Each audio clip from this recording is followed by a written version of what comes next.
My Tahoe battery is about 6 years old and it is starting to fail. This is the procedure for changing the battery on a 2015 to 2020 Tahoe. This will also be the same for the Denali or the Yukon or Suburban. Now I'm using a 13 millimeter socket and wrenches to remove this cross member. There's going to be 3 bolts, 2 on top, and then there's actually a third leg to this cross member that attaches to the battery tray. So I've got those first 2 removed. The one holding it to the tray is going to be a little thinner, or a little shorter, I should say, and there's just a shot down at the tray. And I'm just going to snake in an extension and get it on top of that bolt, and then I'll go ahead and loosen that bolt so that I can pull it out.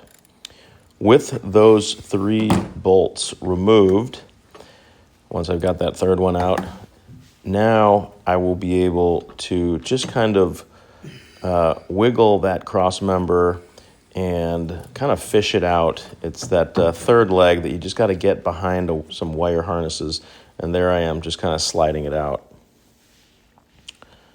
Now I'm using a 10 millimeter socket and I'm removing the negative battery terminal first. So I'm not taking the nut off all the way. I'm just getting it loose so that I can slide that wire off the negative terminal. Now I'm just setting it out of the way. Now we'll flip up the red cover and the positive terminal is underneath it. And I did remove that plastic cap just to see what was behind it, but it wasn't really necessary. So again, using a 10 millimeter, I'm just loosening that positive terminal, and now I can slide that positive terminal off the battery. Now, there is a plastic clip on that passenger side that once you kind of loosen that plastic, you can slide that whole cover wire harness off the top of the battery. Now you've got a pretty good access to the battery, but there is one more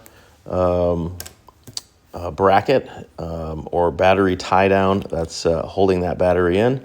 So this is also going to be using a 13 millimeter socket. So again, I've got the extension on and I'm just unscrewing that until it's loose enough where I can just spin it out. Once I've got it loose, then I can just kind of reach down and I'm pulling out the bolt as well as that little triangular rubber tie down and just getting that out of the way. Now you can just kind of muscle that battery out, and you might want to twist it. You might want to pull one side of it up first just to kind of get it out of that space. Now with that battery removed, I did have a little bit of leakage, which is probably the cause of my failure. So a little bit of soapy water, I did clean that area out before sliding in the new battery. Once the new battery is in, make sure it's centered on the tray and the passenger side edge should be underneath a little lip. And now I am replacing that battery tie down, and I'm just using a flashlight to make sure I get it in the right spot. And again, just throwing my extension on and using a 13 millimeter to tighten that battery tie down so that the battery is nice and snug. Now you can pull off the protective caps, and you can see here I'm sliding the positive terminal back over that battery. So I've snapped that plastic cover onto the top of the battery. And now again, using a 10 millimeter, I'm just tightening things up. Get it snug. I don't like to use power tools here. You don't want to break anything. Once you've got that cover down, we can go ahead and take that negative terminal and you kind of fish it underneath the wire harness. That's how mine was kind of guided over to that negative terminal. Once you slide it down, again, just using the 10 millimeter, get it nice and snug. That's pretty much all you need to do. With the battery fully reconnected, we now want to replace that last black plastic cover, and when you get it in the right spot, you will hear it click.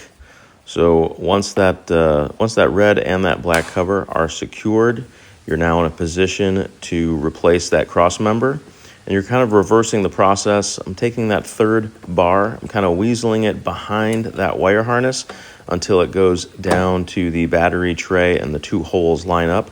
The upper cross member is going to be below the frame, and then I'm going to slide the bolts in through the top holes of in my case, the white frame. So I'm dropping those bolts in and screwing them in just by hand so that they're loose. That way I can manipulate that last arm down by the tray. Again, I'm using the flashlight so I can see what I'm doing down there, and just getting that third bolt in the battery tray.